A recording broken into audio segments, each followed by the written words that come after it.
Hey folks, it's Mike Shea from SlyFlourish.com here with another episode of Sly Flourish's Lazy D&D Prep. This is normally a show shot 10 a.m. Eastern Standard Times on Sunday. However, it is 10 a.m. Eastern Standard Time on Saturday. And since we've all been home socially isolating ourselves, I've actually had more D&D games than I typically have, including Saturday games, like 2 out of 3 Saturdays or something like that. I try to give myself at least one Saturday off. And so today we are continuing a game that I am running, where I am running Descent into Avernus. So today we're going to be talking about Descent into Avernus. This show, like all Sly Flourish shows and articles, is brought to you by the patrons of Sly Flourish at patreon.com/SlyFlourish. If you would like to support Sly Flourish and all of the things that I do here and help pay for all of the infrastructure it takes to keep the Sly Flourish empire going, you can do so at patreon.com/SlyFlourish. You will actually get access to a adventure that's exclusive for Patreon Sly Flourish backers called Regnum Ratus, The Rats in the Cellar. This is a 1 to 5 introductory adventure for D&D in which the characters meet with an old friend who runs an inn to find out why the rats in the basement are going crazy and all of the things that lie beneath. So you can get that for free. Well, you get that with your backing of Sly Flourish on Patreon. Any other news? So we will have the show tomorrow as well. So if you are around tomorrow at 10 a.m. Eastern Standard Time, I'll be talking about my Eberron game. But today we're talking about Descent into Avernus. I'm actually very happy to run this. I had my two regular groups. I gave them both, the Eberron book and the Avernus book both came out at the same time. I have my Eberron books in right here. And both came out around the same time. I finished up my Ghost of Saltmarsh game for both groups. And I asked them, which would you rather run? And both groups said they'd rather play. They were interested in Avernus, but they'd rather play Eberron. So both my home groups are now in a Homebrew Eberron game, which is good because it's good practice for me to run a Homebrew game instead of just running everything from modules, and which I typically do. And I can tell you, I now know why I like running things from modules, because things are a little bit more solid. It's easier for me, I find. I think this is true. Right? I think I'm allowed to say this. That I think it is easier for me to rework stuff that's written by other people than it is for me to write it from scratch. And it has to do with, it's not so much the level of effort. It's not so much the effort that's required. It's the level of effort. It's the amount of solidity to what exists, that when I'm homebrewing my campaign, I feel like there's no solid ground underneath me and that I could really make it go wherever I want. And I think the games are going fine and people are happy with them. And afterwards, I'll have to kind of ask them, how did this campaign feel to the other campaigns? But there's something about, having a solid base of a great big hardcover book underneath you that you then modify and change. And only when the book is really off track do you have to change it so significantly that it's not worth running. And I think Descent into Avernus is a good example of a campaign adventure that is imperfect in its construction and yet is still a solid foundation from which to build a campaign that actually is a lot of fun. That's my going in plan. That's my going in hypothesis, is that it is. I know it's a flawed adventure, and I know that I think I won't know what the actual flaws are until I've really run it.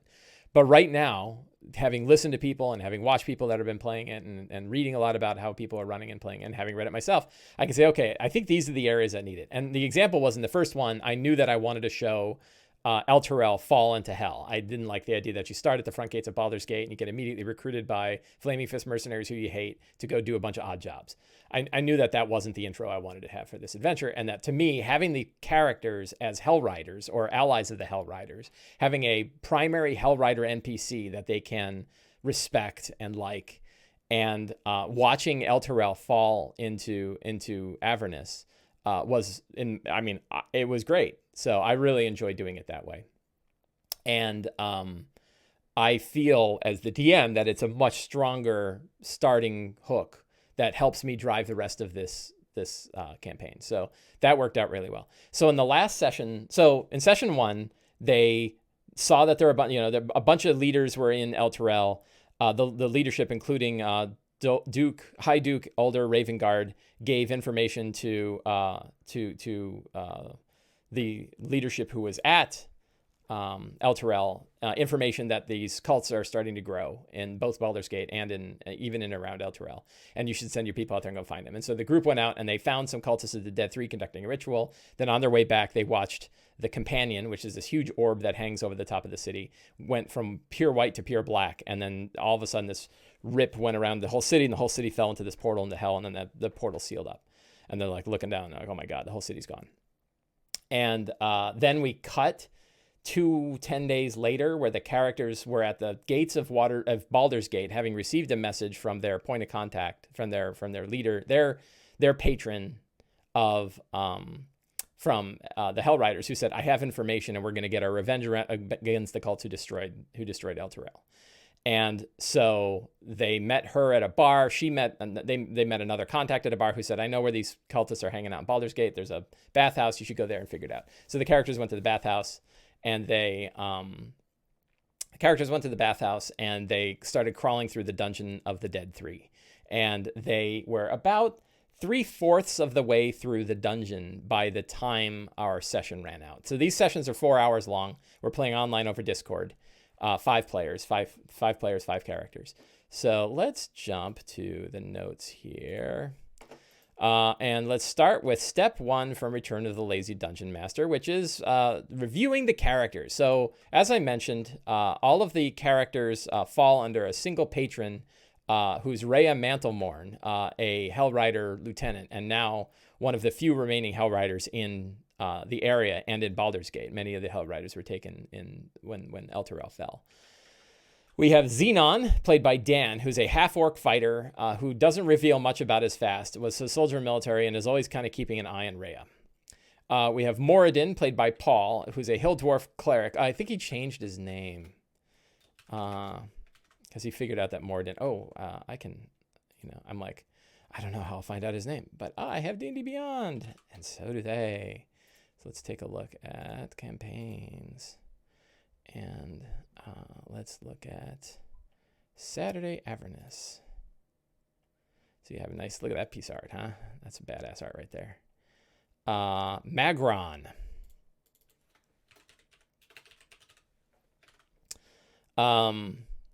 So we have Xenon. And I'm going to try a trick here, which is we can take a look at the characters. No VTT found that matches. Oh, that's because I'm running what's it called? Beyond 20. So acrobatics, athletics, in sleight of hand. Oh, he's got a pretty good dex, so that's good. So I'm trying to remember what proficient skills the characters have. Acrobatics, athletics, intimidation, perception, and sleight of hand. I'm never gonna remember all that.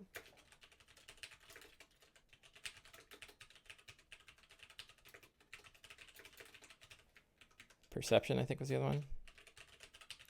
So this, I can just keep an idea of when the characters have selected their skills, that's a way to see what the players expect their characters to be able to do.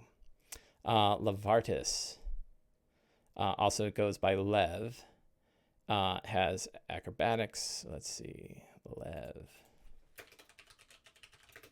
So if we keep a list of the proficient skills that a player has selected: Arcana, History, Perception, Performance.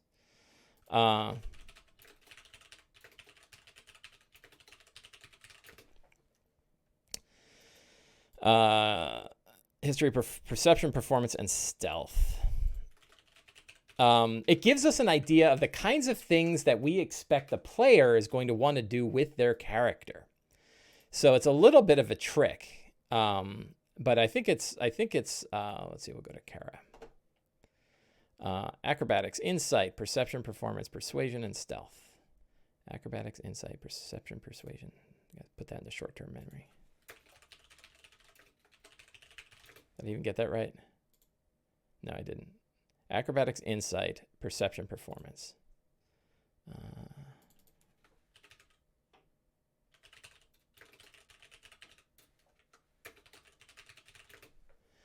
Acrobatics, Insight, Perception, Performance, Persuasion, and Stealth. So this way I can get a general idea about what the player is hoping to do with their character when they're involved in any given scene, generally outside of combat. It's just a handy thing to have. It also makes it easy. I'm not writing the scores down because the scores don't quite matter as much. It's mostly like what they've got. Arcana, Insight, Persuasion, and Survival.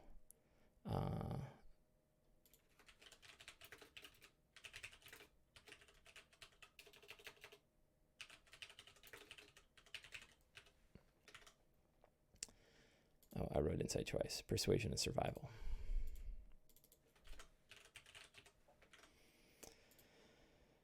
And last is Tenacity, played by my wife. Investigation, Religion, Sleight of Hands, and Stealth.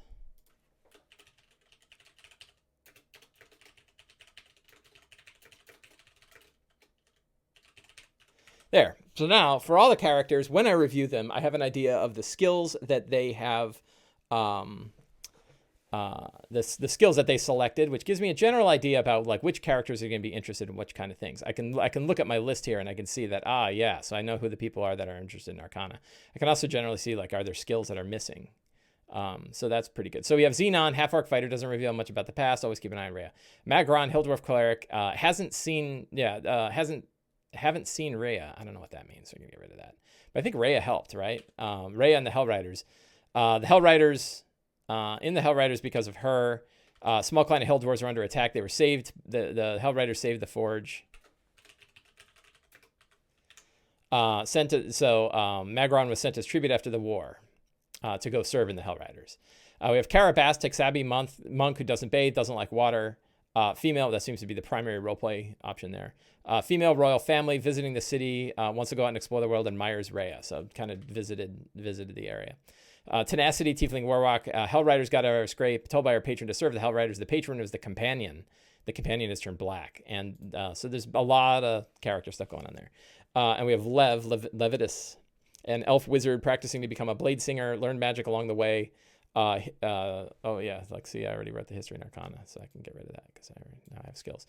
Learning the history of the Hellriders. Names are lost in time, which is something that they're trying to. He's trying to figure out like there's holes in the history of the Hellriders that he can't figure out. So those are our characters today. So the story ended. You pulled that background stuff from the character sheets as well. No, that one I asked. That one I just talked to the players initially, and when we were doing our session 0, I wrote that character background stuff. I don't know if they put that in their character sheets or not. Not a bad idea for me to go check, but not right now. So I don't need that window anymore. We are going to go to the Tale of Two Cities. So they have made it to the Dungeon of the Dead 3 already. Let's pull up a map of the dungeon. So we don't need Elfsong Tavern. We did that. I did run the bandit battle in Elfsong Tavern. It was a good, strong start. Like they got to fight some bandits right away.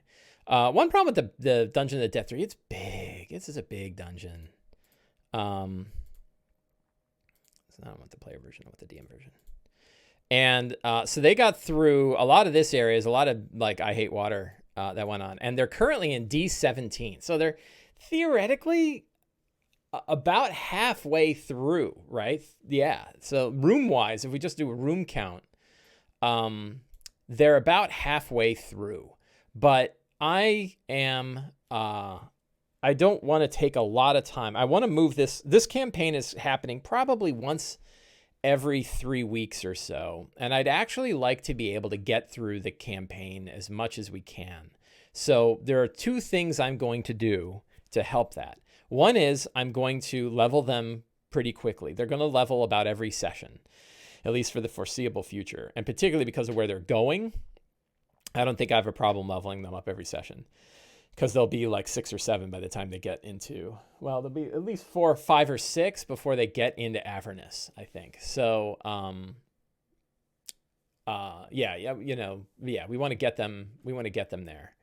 So I'm going to level them every session. That will help. And then the other thing I'm going to do is I'm going to abbreviate, right? So I'm going to cut boring stuff, and I'm going to cut stuff that doesn't really, if I can cut it, I'm going to cut it. And if I can get to the meat of the adventure and really run the meat, that's what I want to run. So an example of this is if they're in D17, they came in through D18, I think. Let's look at what D18 is.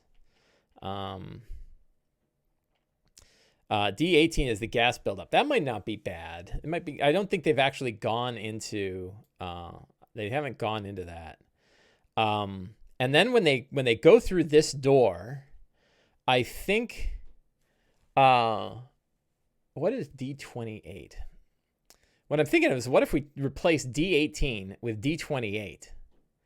And then you have this path that then leads to the final chambers. Like, I want to get them into this area here as quickly as possible. So it's possible, like, this secret door here is actually up here in above D18.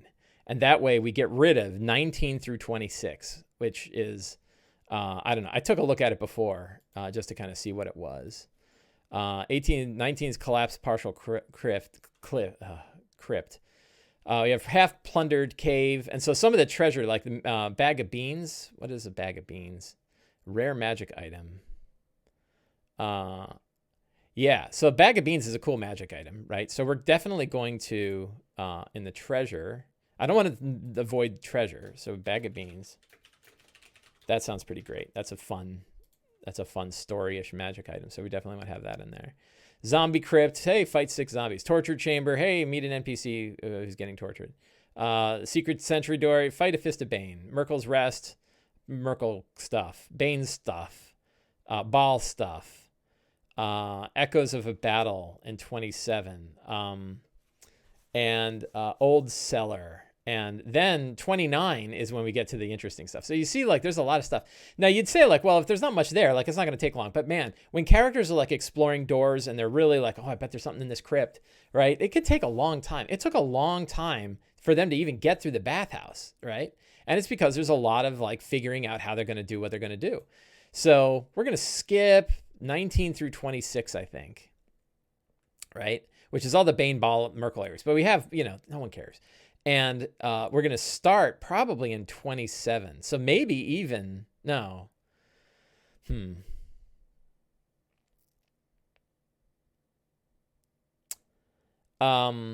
Just thinking out loud about D8. So 18, we're going to cut this off.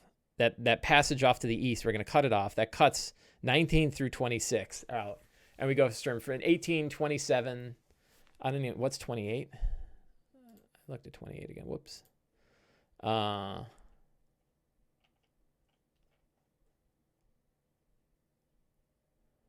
28, we're going to get rid of that. We don't need an old cellar, right? So we can cut that off too. Let's just say it collapsed.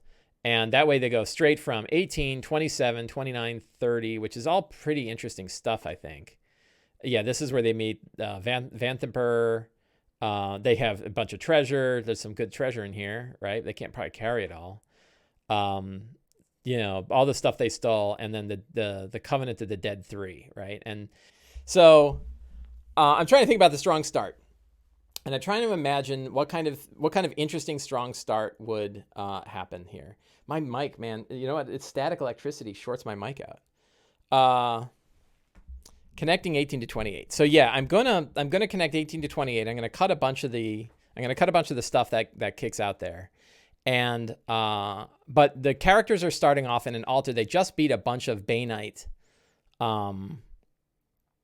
They just beat a bunch of not Banites, a mixture of Dead 3 cultists. I don't want them to get jumped by cultists. They just met an NPC.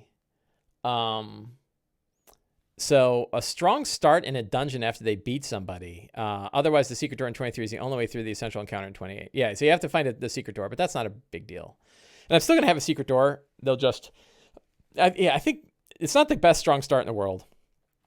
But I think the sounds of battle to the north, right? And then that will take them...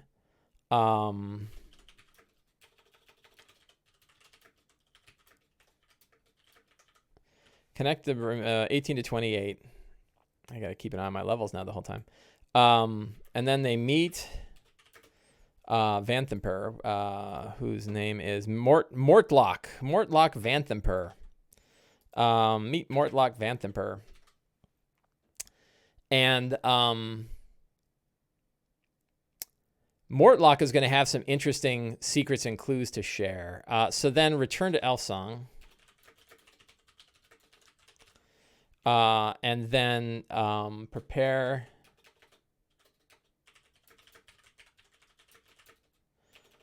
the villa.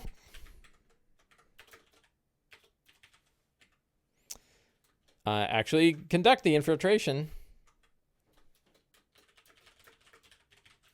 They need to get the shield. And either kill or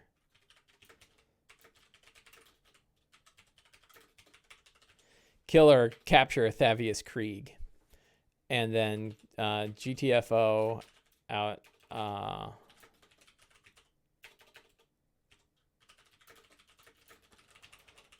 So there's some hooks in here that are pretty important. Some important things that need to connect major pieces here. One of them that isn't super clear to me is how do they know to get to Candlekeep? Now, I think the easiest way is to just have the patron, Rhea, say when they get the puzzle cube and they get information, they'll know that, like, wow, there's more to this than we have seen. There's more to this ritual. There's someone in Candlekeep that I know who we can meet with, that the Hell Riders have worked with before, and she can help us figure out what to do with this stuff. So they need to get the shield, get the puzzle box, and kill or capture Thavius Krieg. Their motivation to get in there is to kill Thavius Krieg. But there's also, I think, yeah, so this is where the secrets are going to drive the next stage of the adventure. So the secrets are, a big one is that Elturel hasn't been destroyed. It's trapped in Avernus. The Vanthempers, and actually his mother, right? Thalma, Duke Thalma Vanthemper. This is the big secret.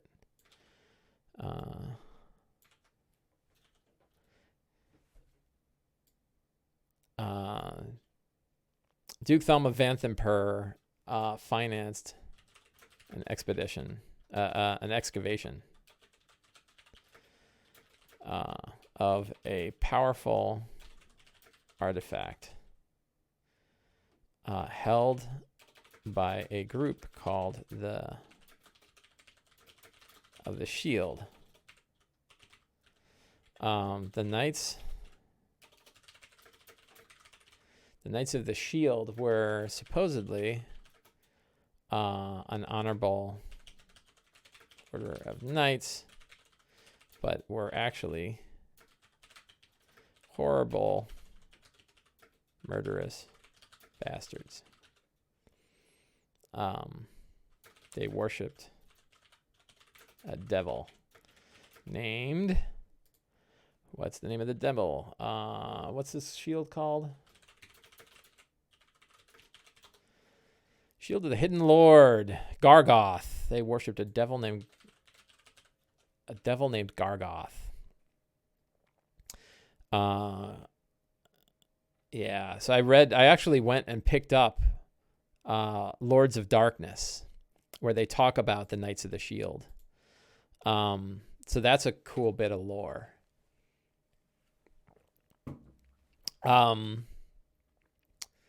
So Duke Thalmara Vanthemper financed an excavation of a powerful artifact held by a group called the Knights of the Shield. Duke Thalmara Vanthemper, I don't need to keep calling her Duke. Duke Thalmara Vanthemper, hired the Cult of the Dead 3 to conduct kidnappings, murder, and other villainy to discredit the Flaming Fist. I don't know that that matters too much. Baldur's Gate has gone to hell, figuratively,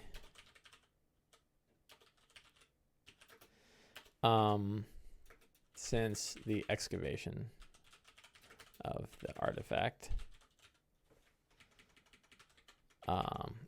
It might going there literally.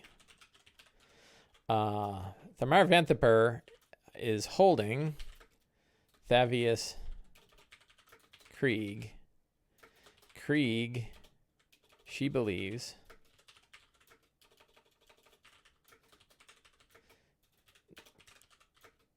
Krieg knows the ritual to pull Baldur's Gate. And she wants to do so. So why does she want to send Baldur's Gate into hell? Has she made the same pact? Is she just, evil? We could go with just pure evil. Nothing wrong with that.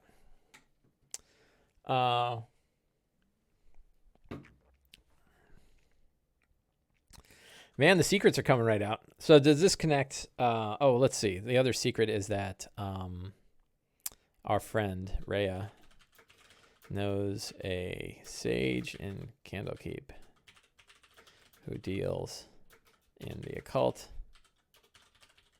She's been on retainer from the Hell Riders for many years and can decode box. Thavius holds a puzzle box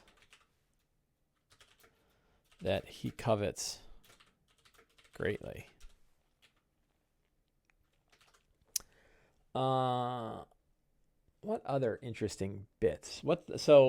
Secrets in this case, they're bits of lore, but they're also the connective tissue that brings the scenes of the adventure together. So do we have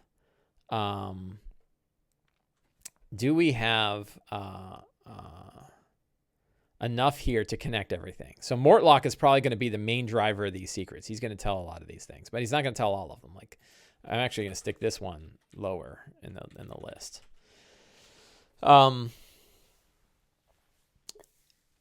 So Mortlock is going to tell them, hey, my mom sucks, and she, she's trying to have me killed because she thinks I'm an idiot, and my mom and my brothers are working against me, and my mother has been working with the Cult of the Dead 3. So my mother has a powerful artifact that the Cult of the Dead 3 excavated from a tomb beneath Baldur's Gate a long time ago. Very old tomb with these old crazy knights. And then history checks and stuff might tell them more about the Knights of the Shield. I don't know. And there'll be some sinister stuff. And if they learn everything, they'll learn about the devil Gargoth. They'll also find out that Thalmara has been holding Thavius Krieg, and that Thavius Krieg holds this strange puzzle box. So you've got the connection of Thavius Krieg, the puzzle box, the shield, and Thalmara, and the Vanthaper estate. That's all connected. So they know how to get from the Dungeon of the Dead 3. They have all the plot drives they need, plot coupons they need to get to the Vanthaper estate. And then they can learn about the Vanthaper estate. And that's a secret, right?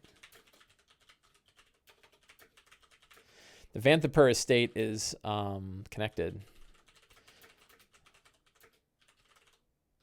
underneath Baldur's Gate. So they have multiple ways they can try to get the Vanthaper estate. And then when they get to the Vanthaper estate, they'll get the shield. And the shield is going to start immediately being like, hey there. It's going to start talking to them. Like, I've got information for you. And the shield has lots of information about what it wants. So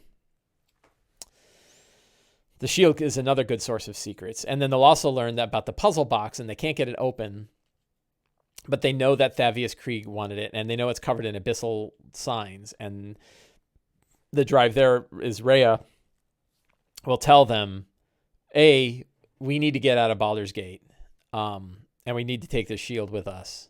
And B, I know somebody in Candlekeep who can help us. And that gets them to Candlekeep. And that ends this chapter. When they get to Candlekeep, they will, you know, they'll open up everything. They'll learn about the shield. They'll be able to open a portal. They'll be able to get into Avernus, and they will end up in Elturel, and that ends this chapter, chapter 2. And then the main adventure begins. Is there any other secret that I need to throw in here that helps connect all of that together? I don't know. Something might come to mind. But those 9 secrets are pretty strong and pretty easy to come up with too. So that's what I'm saying, that like, you know, running a published adventure, like I kind of know where things are going. Is it railroady? I mean, I don't know. Like, there are parts of it that are like, there's a single main plot thread that's going on. But you know, as far as like figuring out how to get in the Vanthaper estate, they have lots of options there and lots of things they can do. Does it connect to the characters? Sure, because they all run the Hell Riders. So I think like there could be more companion stuff. How about the companion? The companion is a conduit for a greater deity. I think the real secret, which I don't want to say out loud too much, the real secret is that the companion, that Zariel speaks through the companion, right? The companion was Thavius Krieg's bond with Zariel, and it speaks through Zariel. And so a common thread of the campaign is going to be that there's a part of good Zariel left that still speaks through the companion and speaks to the character, to tenacity through the companion. So that's a good drive for story and plot.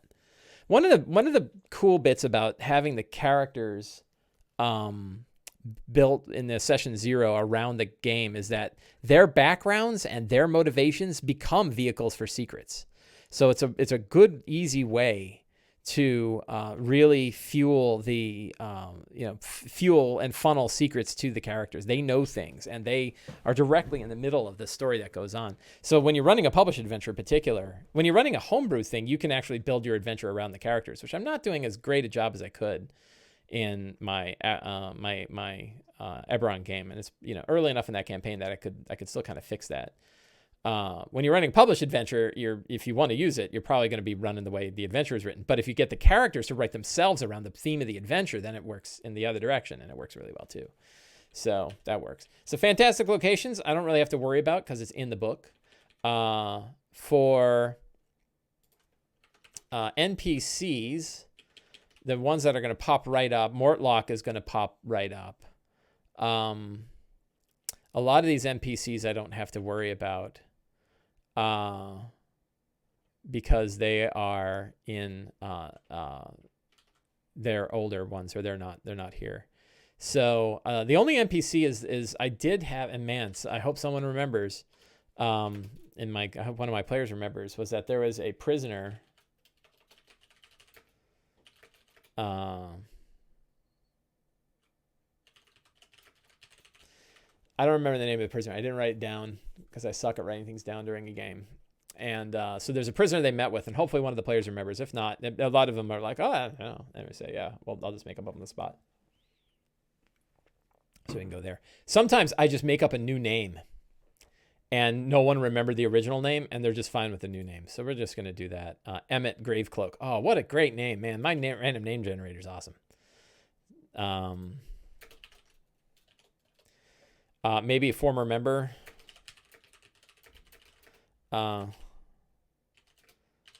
Of Merkel. I think that could be fun. So my wife is getting groceries. So yeah, so I think we are set there. Monsters, we could do a little bit of review of monsters, particularly the cult. So we're gonna take a look at the Cult of the Dead 3. I should have stayed here. So let's go down to NPC, to monsters. Cultist of the Dead 3. I'll just see if there's any, any interesting things. So Fist of Banes are pretty solid. Had advantage on ability checks and saving throws made during combat. Huh. Man, advantage on saving throws during combat.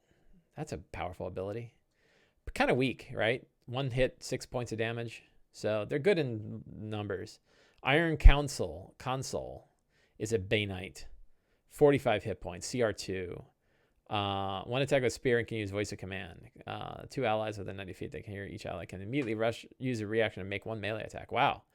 So that could be pretty good. So an Iron Console and a few Fists of Bane would be pretty good. Black Gauntlet of Bane is a CR6. Wow, that's hard. They are obviously a Spirit Guardian, Silence, Guiding Bolt. Those are pretty powerful. 2 attacks with its mace. Wow, 7 damage plus 13 necrotic. That's 40 points of damage it can output. Oh, look, and they have Guiding Bolt as a thing. That's not bad. You could use this one. I don't know about that extra necrotic damage. That's pretty powerful. 40 points of damage.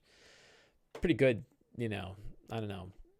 Not a bad powerful character if you wanted to throw a CR6. They're like level 3.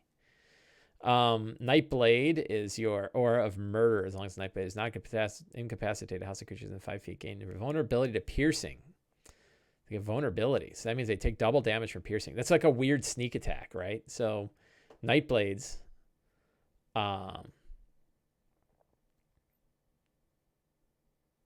yeah, that's kind of cool. It inflicts vulnerability, which means they stab. They do 8 points instead of 4, so they can hit pretty hard. Reaper of Baal likewise has the Aura of Murder and does 7 points, which means it does 14 on a hit and does it twice for 28. So that's a lot. Shroud Self turns invisible until the start of its next turn. The Reaper of Baal is pretty cool. And Death's Head of Baal. I like these characters a lot. I wonder who made them. 76 hit points. This looks like an assassin, right? CR5. It has Aura of Murder, so vulnerability to piercing. Stunning Gaze. It makes 2 dagger attacks. That one creature can see. It can stun the creature, and is stunned the incapacitated. Can't move, can't speak, and is incapacitated. Can't take actions or reactions. But stunned is not the one. You don't automatically get. Yeah, they're not unconscious. So stunned is pretty bad, but not so bad. Unstoppable, reduced damage. Death's Head reduces the damage it takes for an attack. Wow, 3 times a day it can be unstoppable. That's badass too.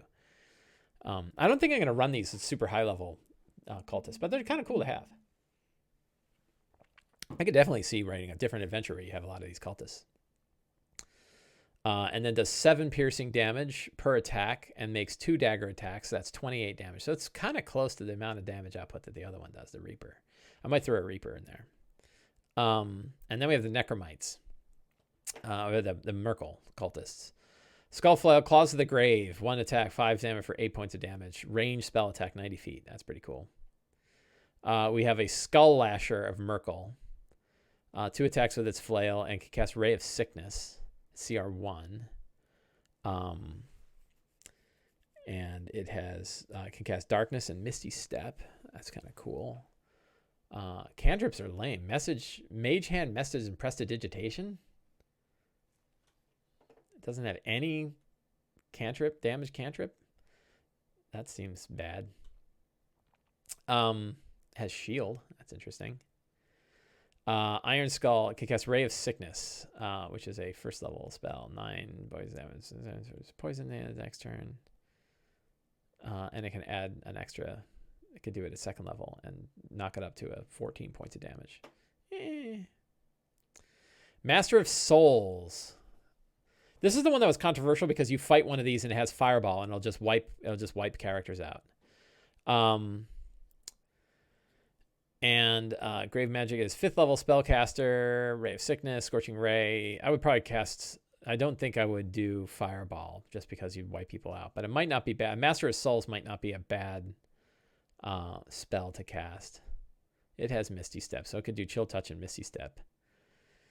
It has Shield as well. So Master of Souls is not bad. So when I think about, so and it's in the book. When we think about the final battle, this is the final battle against the Cult of the Dead 3 here. Who do we have? So we have 5. They are 3rd level characters, I think. They got first and second. I'm pretty sure they are 3rd level now. So 5 times 3 is 15. 1/4 of that is 4. Is that right? 4, 8, 12, 16. Yeah. So I have 4 CRs worth to play with. If I want to do a hard fight. And I think I'd be blowing it away just by throwing the Master of Souls in there. But I'm going to make it a little weaker. So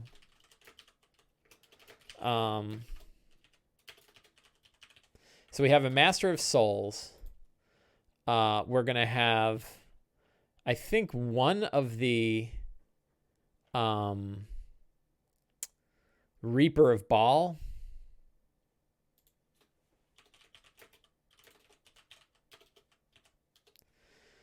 I think that will be sort of the 2 bosses in this fight. And then we'll have, so then Banites. I think we're going to have just some Fists of Bane. So how many? They are CR 1/2. We'll have like 3 Fists of Bane. And we could do like 2 Nightblades. Or is that's pretty good. That's a lot of guys. So the key is that like some of those guys might go down when they're fighting Mortlock. But I think that is a solid encounter. I could actually, for funsies, and since I have time, we're going to go in here and we're going to go into collections and we're going to make an encounter. And I'm going to do, so we're going to, I don't need these. I'll keep Lord Crash's Lair. That's for my Ebron game. I'll create a new one. We will call it,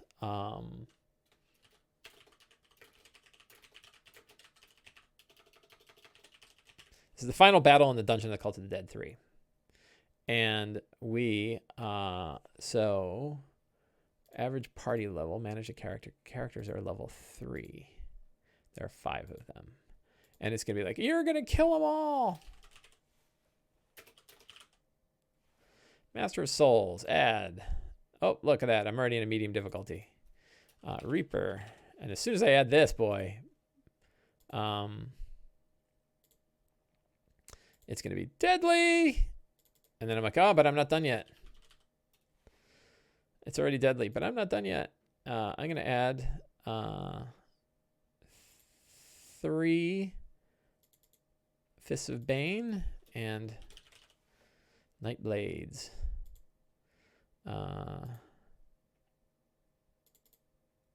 Two Nightblades.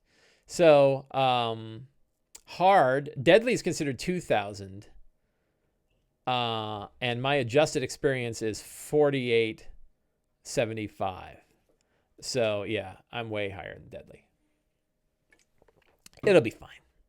I can wing it. So we're gonna save. Most of it is like they're gonna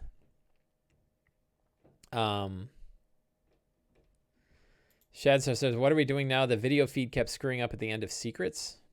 I'm looking at monsters. And I hope the feed hasn't been totally screwed up this whole time. So we save that encounter. So now what we have is a nice encounter set up with these monsters, and I can pull them out. Difficulty calculator for 5, level 3. Yeah, you're way deadly. If I run it, then I can just sort of. Oh, this would be for initiative, but I'm not doing initiative. I don't know about all this stuff. I don't know about that. I just want the encounter. I just want to be able to click on a monster. Why does it not? Oh, it's opening up down here. Yeah, so I can go pink and pull up a monster. Does it have to? There we go. So that way I've got all the monster stat blocks handy.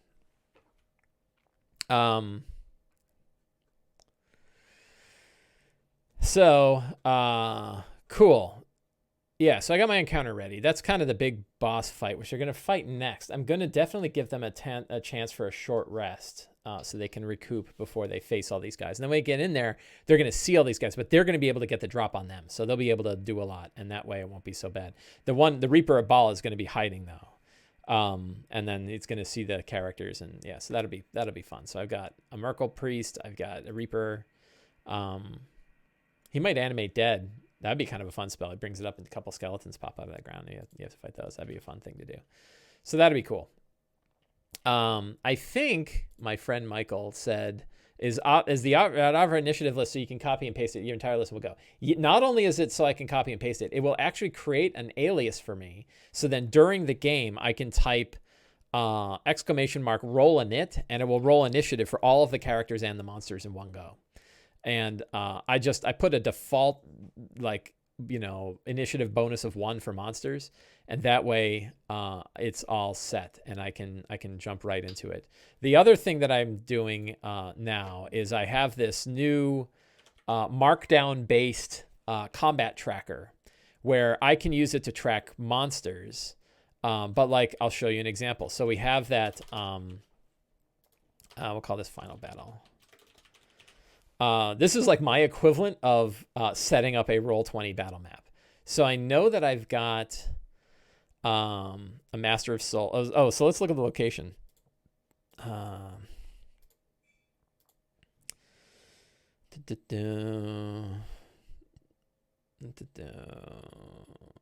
of the Dead 3. We go all the way to the end.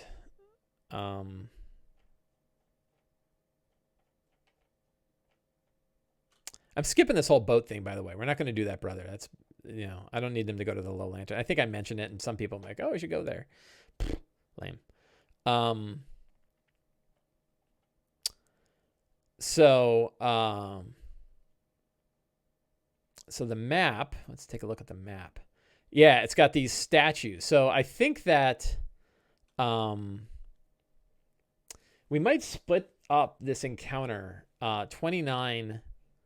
So they come into 27, and when they look in here, there'll be a fight going on in area in 29.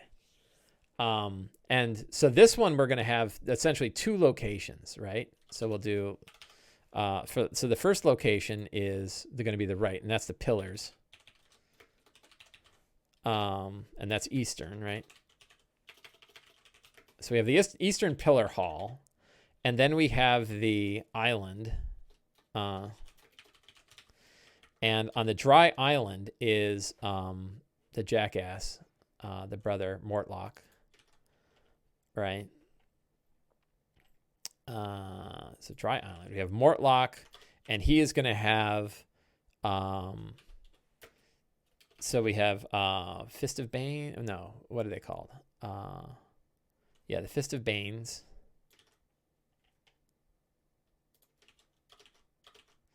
And 2 Reaper Nightblades. And then at the and then there's a Northern Door location. And then if we're going to get crazy about it, there is also a Altar of the Dead 3. Right, and at the Altar to the Dead 3 is the Master of Souls. I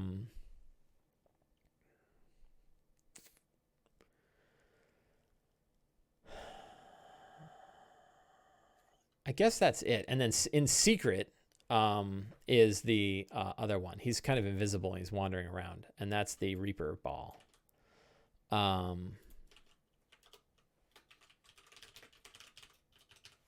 And I'm not going to show that one.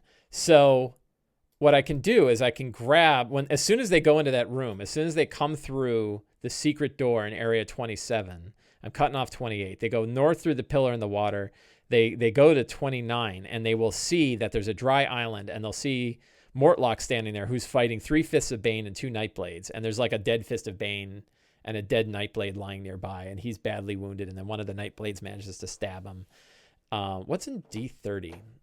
Oh, I think that's where the treasure is. Yeah, that's where the treasure is. So then what's in D32? Stolen goods. Okay. So yeah, anyway, so my what I do is I copy this list and I paste it into Discord, and because it's written in Markdown, it will render nicely. It'll show up with italicized characters. It'll show up with bolded locations. The dash dash dash basically means that it's about 25 feet away. You could get there in a move action. If it's too far away, then you could do 2 of those, right? You do like another set. And that would say it's going to take you a move and an action to be able to get to that next location. But generally speaking, you say it's 1 move action to get from one location. So it's sort of like a zone system. And as the characters start to do damage to these Fist of Bane, I'll start to ask for notable physical attributes, and then I can put them in here. So the Fist of Bane with a large loop earring, the Fist of Bane with a mohawk helmet, the Fist of Bane with 2 bloody maces, the Nightblade with the scar over her face, So we will identify all of those, and this way the players, without having to have a whole battle map with tokens and everything, they'll be able to see the map, because I'm gonna snapshot that into the text window, and then they will also be able to look and go, okay, so that Eastern Pillar Hall, that's there, and that's where all we are, and the Dry Island is there, and that's where everybody else is. And if people move around, they can get to the other ones. The other locations are, of course, it's sort of one big battle in 4 rooms. So it's a the zone system. I think I first ran into it in Fate, and I think it works really well. Essentially, you identify a location and you give it some interesting attributes, or you give it an interesting name, and then characters can interact with the things that are going on in that name. Or they can what's going on with the altar, the Dead 3 altar. So, and then you basically just say, like, it's your move action to get from one quote unquote zone to another zone. And if you're casting a fireball, it's in one zone, right? Like, which do you want to cast it on the Dry Island and hit everybody there, or do you want to hit Eastern Pillar and hit all your friends? So you can sort of figure out the range and the areas of effect by the zone. Can you cast Thunderwave? Yeah, but only on the people that are you can hit 2 people inside your zone, or 3 if you're willing to put a friend in the way. But you'd have to move to another zone if you want to hit it. So somebody could say, I want to cast Thunderwave. I want to move on my turn from the Eastern Pillar Hall to the Dry Island where the Fists of Bane are, and I want to hit 3 Fists of Bane with a we might mix these up too, right? And I want to hit like 3 people in a blast, and then that works well. If you want to show that, like, you're in a zone but you're not right adjacent to somebody, you can just put a line break between them. So, like, this way the Fist of Bane is standing in the back from the Nightblade, or the Nightblade, maybe the 2 Fists of Bane are up front and the Nightblade is kind of darting in and then stepping back out, or something like that. So you can sort of show, I call it a one-dimensional battle map, because it's like everybody's sort of in a line. There's not XY positioning, but generally speaking, if you look at the line, it works out. So I've now tried it a couple of times, and it's kind of mixed results. Like some people like it. I think it's better than nothing, but I think people still like, man, it's not a battle map. And you're like, yeah, it's not a battle map. So I think the problem is it gets people interested in a battle map more so than like just running Theater of the Mind. So I don't know if it's actually helping or it's making people more frustrated. So I'm going to try it again a few times and see how it works out, and see what we've got. So I think I'm all set. I'm ready to run some D&D. My game's not until 12:30, which is nice. But I'm excited about it. It's funny, like, this whole intro gets a sort of a bad rep.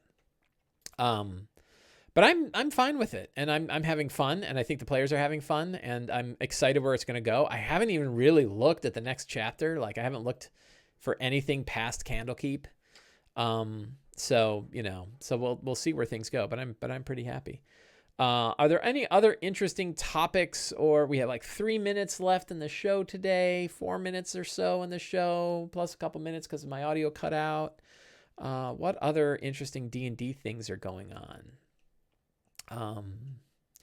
Any other new or interesting? When is Theros coming out?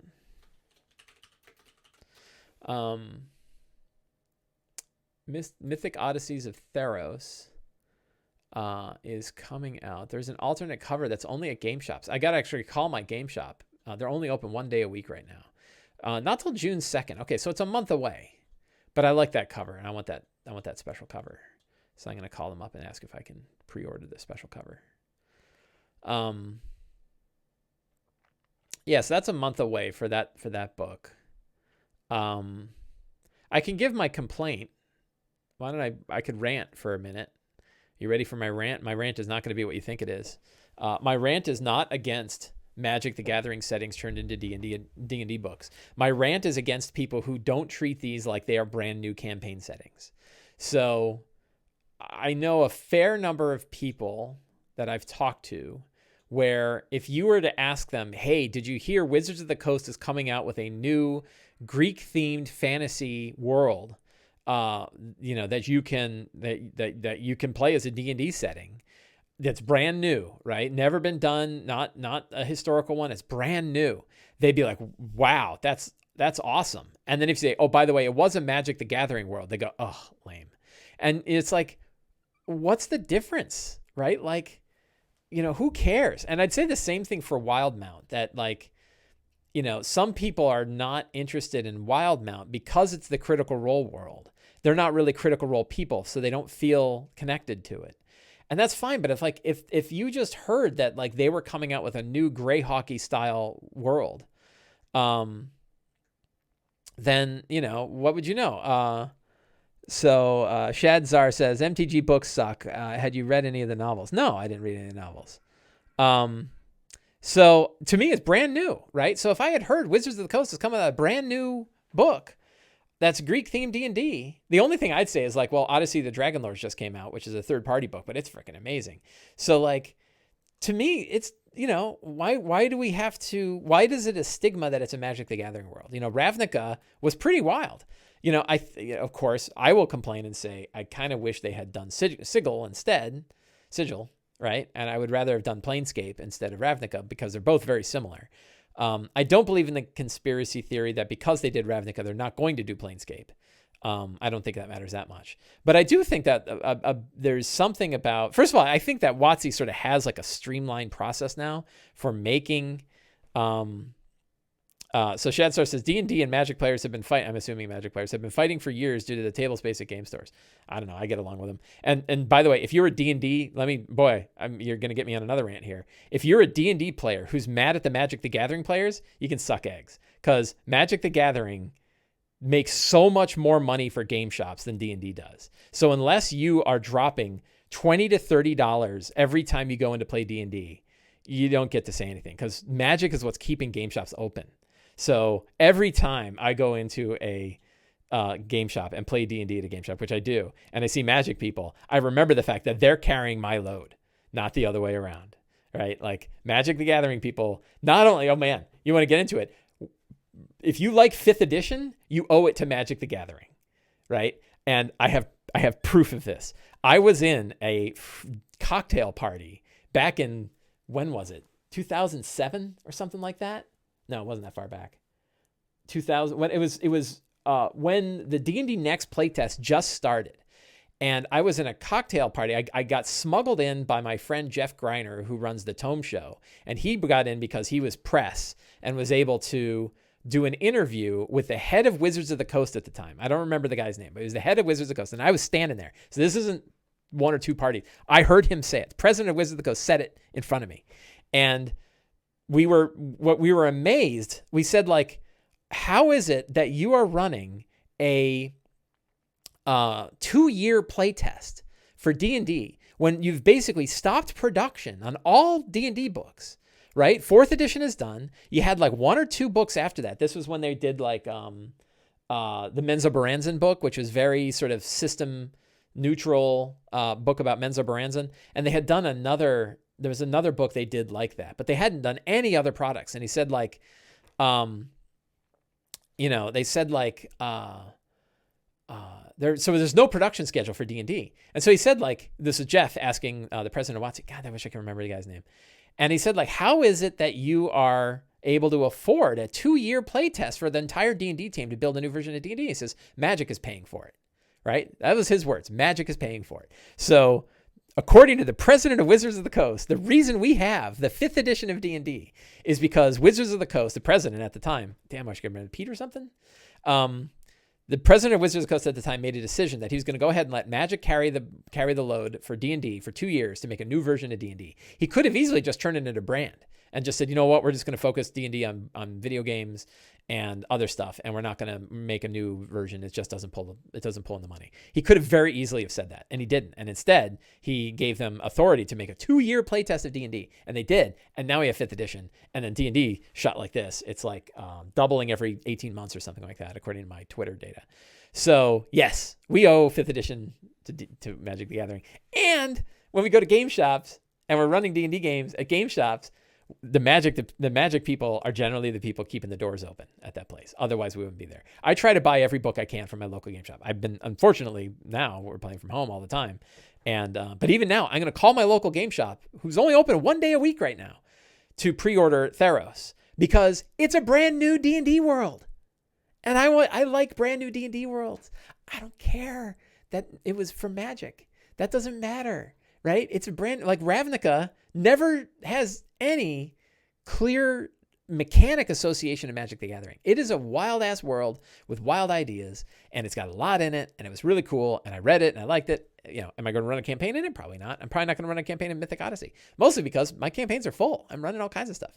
But to me, I am just as interested in Theros and Ravnica and Wildmount as I am in any new game world that Wizards of the Coast would have put out. If they said we're putting out a brand new world, I would be just as interested in that world as I am in these 3, which is a fair bit. I think it's great. So that is my rant. If you don't like, you get to decide what you like and why. I don't get to choose that for you. But I will tell you that my opinion is that when a new campaign source book comes out, it doesn't matter what its origin was. It's still a new campaign source book, and it still could be very interesting, and you can still harvest it for ideas, and you can still just read it and enjoy the artwork and just let it seep into you. Let the fantasy seep into you and get ideas from it and be like, that's interesting, and grab little bits of lore and bring it into your own world, or steal locations and put it into your own world. These places, you think about these books we got, I'm gonna grab the Eberron book, right? But like, I've got this Eberron hardcover book, right? I got the collector's edition because I like the collector's edition. And it's 320 pages, right? 320 pages full of full color art, maps, locations. I bought it for $50. $50. Is that a lot? Many people these days, yes. However, how much did it cost? Like, let's pretend for a minute I was going to have to make this, right? And I was like, I'm the only one, no one wants to make the book. And I'm going to hire all the writers, right? I go through and I hire Crawford and Wyatt and Baker and Presner and Bill Benham and Dan Dillon and James Intercasso and Adam Lee. And, I hire all these people, and I hire all the artists. I commission all of the art, and I pay for all of the writing, and I pay for the binding and the production and the art direction and play testing and all of the stuff that went into this. I have to finance it myself. How much would it cost me to make this? $50,000? $100,000?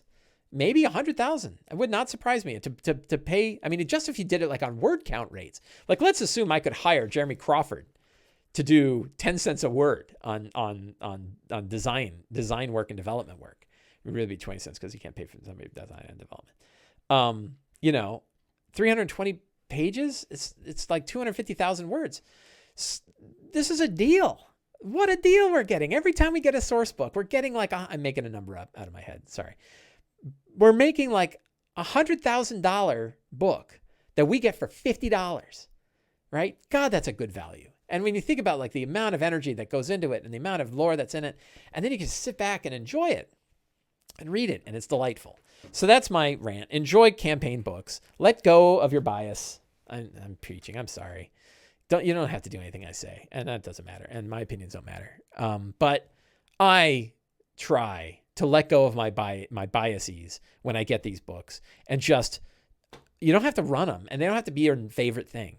But boy, there's a lot of great material in here that you can seep up. So, I read Ravnica, and there's interesting stuff, really interesting stuff in that Ravnica book, right? And I'm sure I'm buying Theros. I'm interested, right? I buy everything, but I'm interested now.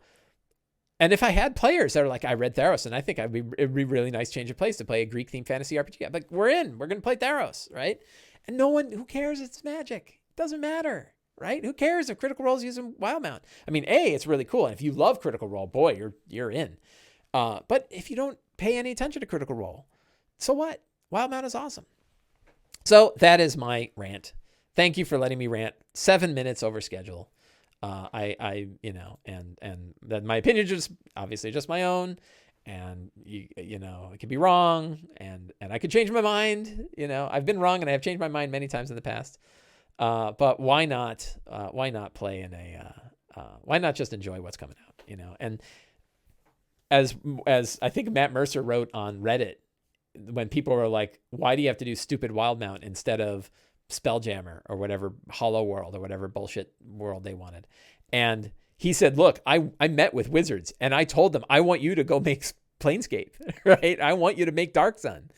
And they heard me, but they also want to make Wildmount, right? So, even he wants the old books. But the reality is, like, what did I say? Like 3 out of 5, I'm making a number up again, but it's pretty close. 3 out of 5 people playing D&D now have only been playing in the last 2 years. 3 out of 5 are playing 2 years. They don't have any nostalgia for that stuff, right? If you bring out Planescape, you're going to have a bunch of people that played it, 20 years ago who are real excited, including me, who are really excited about it. But everyone else is like, this is weird. So, maybe, world moves on. Anyway, that was my rant. Thank you very much. And I want to thank everybody for coming into the channel today. I want to thank everybody for helping me out. Thank you. Special thanks to my friend Michael Lawhorn for calling me on the phone to let me know that my microphone kicked out. That was very nice. And we will be back on tomorrow, 10 a.m. Eastern Standard Time, talking about Eberron. So I hope you will come back and enjoy there. So thank you very much. Have a great day and get out there and play some D&D.